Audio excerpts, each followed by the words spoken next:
Welcome to Thristy Sports Talk. I'm the RKJ man, joined by my co-host. And now it's time for my thirsty moment of the week. Want to hear from it, babe. And Eric, it involves Iggy Azalea, Right. Nick Young, and D'Angelo Russell. So what's funny about this whole situation, actually, is D'Angelo Russell and Nick Young are talking in a hotel room, a hotel lobby, and they're talking about certain personal issues. So D'Angelo Russell conveniently tells Nick Young, hey, so did you cheat on Iggy? Talks about that. They talk about that. They have a conversation Cheating about involved. that. Oh my God, what's going on? And Nick Young reveals, yeah, I cheated on her. Yeah. And he reveals that he cheated on Iggy Azalea with the 19-year-old. D'Angelo Williams proceeds to post this all on his social media. He puts it on Snapchat. Okay. That's like By the way, follow me on Snapchat at RKJman22. Yeah, he's been following him. Been following him. But yeah, I mean, like, why would you put stuff on Snapchat like that? Personal information. First of all, I learned this from my family. My mom, my dad, my brother, everywhere I grew up from, because I'm a good old Southern boy. Of course. I learned this. Stay out of other people's business. Right, just basically just get away from it. Get away from it. Stay away. Don't do it.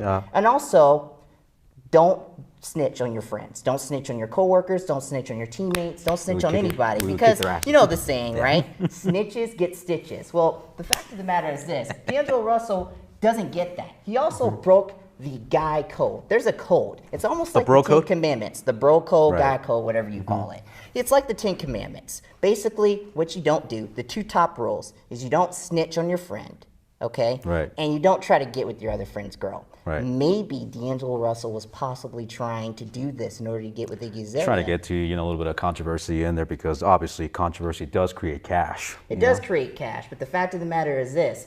The Lakers are terrible this season. They're 19-59. You've got the top star in the NBA and Kobe Bryant retiring, and they just lost by like 48 points to the Utah Jazz not too long they haven't ago. been doing all that great. For Lakers, the last draft, I mean, come on, man. Like, they haven't been doing all that great as far as, draft goes. And, looking at it, and Kobe Bryant, obviously, nowhere to be found. I mean, Kobe Bryant's nowhere to be found. They don't have a coach. They don't really have a team. Their point guard is averaging 4 points per game, 3 rebounds, 3 assists. Not doing that much for me to say to him, okay, you can lead this team into the next generation. They're hoping to get Ben Simmons. Lakers fans are also hoping for Russell Westbrook, maybe Kevin Durant. But nobody wants to go to a team where there is honestly snitches or people who don't mind their business. So here's what I'm thirsting for, Eric Santos. So, thirsty moment, right? Yes. Here's what I'm thirsting for. I'm thirsting for common sense. I'm also thirsting for you to mind your own freaking business, okay? I almost said something. He was basically thirsty in the very beginning. He was thirsty, and he didn't have common sense as well. Right. You don't post personal stuff like that on social media. Do you know how many times, Eric, somebody has said something to me that was personal, and I had to keep it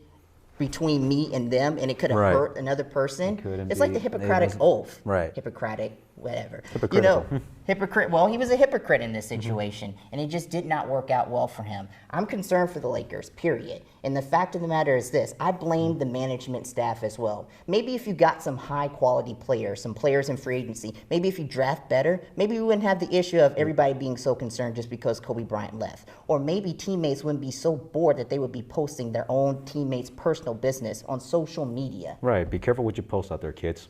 Be careful what you put out there on Instagram, on Snapchat, on Facebook. No matter what happens, people will catch up. People will find out what you're doing, and they will keep it. In today's digital age, everybody knows what's going on. Everybody's on track.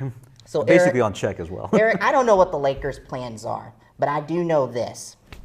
They're going to have to get better. Please. Period. Please do. They're going to have to get better.